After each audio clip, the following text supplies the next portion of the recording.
Bienvenue à la mini-méditation du mercredi de l'Institut biblique de Bruxelles. La Bible comporte deux testaments, l'Ancien et le Nouveau. Quels sont les livres qui font partie de l'Ancien Testament?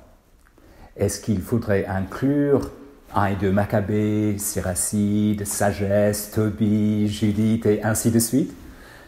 Avez-vous déjà discuté avec un ami catholique par rapport aux livres que nous appelons apocryphes et eux deutérocanoniques?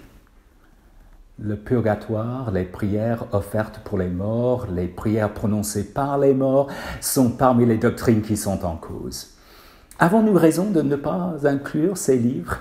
Après tout, on les trouve dans la Septante, la traduction grecque de l'Ancien Testament, et dans la Vulgate, la traduction en latin, n'est-ce pas? Oui, pour la traduction grecque, mais avec pas mal de variations selon les codices ou livres de la Septante. Il n'est pas possible de parler d'un canon fixe de ces livres dans la Septante.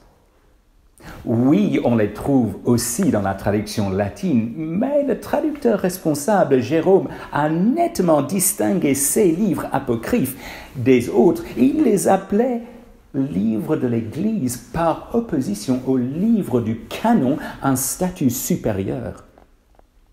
Il est intéressant de constater que l'historien juif Joseph puisse témoigner que les livres rédigés tardivement n'ont pas été jugés dignes d'une confiance égale aux autres.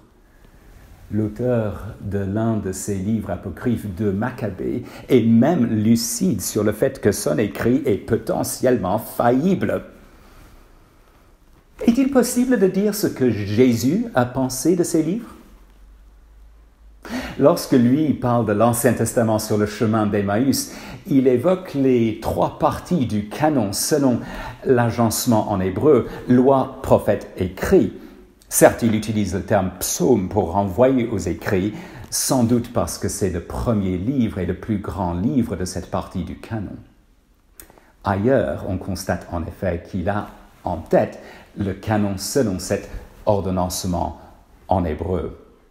Lorsqu'il parle des martyrs depuis Abel jusqu'à Zacharie, qu'est-ce qu'il a en tête? Une sorte de A à Z des martyrs? Mais non, Z n'est la dernière lettre de l'alphabet ni en hébreu, ni en grec, ni en araméen. Non, ce qu'il a en tête, c'est le premier martyr rapporté dans l'Ancien Testament en hébreu, Abel, et le dernier martyr rapporté dans l'Ancien Testament en hébreu, Zacharie. Non pas le dernier martyr rapporté du point de vue du temps, de la chronologie. Celui-là se trouve sans doute dans Jérémie 26, Uri. Le meurtre de Zacharie, lui, a lieu plus tôt, mais figure à la fin de l'Ancien Testament, selon l'agencement hébraïque, en 2 Chroniques 24. Chronique est le dernier livre de l'Ancien Testament en hébreu. Jésus est en train de parcourir le canon de l'Ancien Testament et les apocryphes n'en font pas partie. N'oublions pas que Dieu avait confié les Écritures de l'Ancien Testament aux Juifs et tout porte à croire que les Juifs n'ont pas accepté les apocryphes comme canoniques. Nous n'avons pas le droit de les ajouter aux Écritures.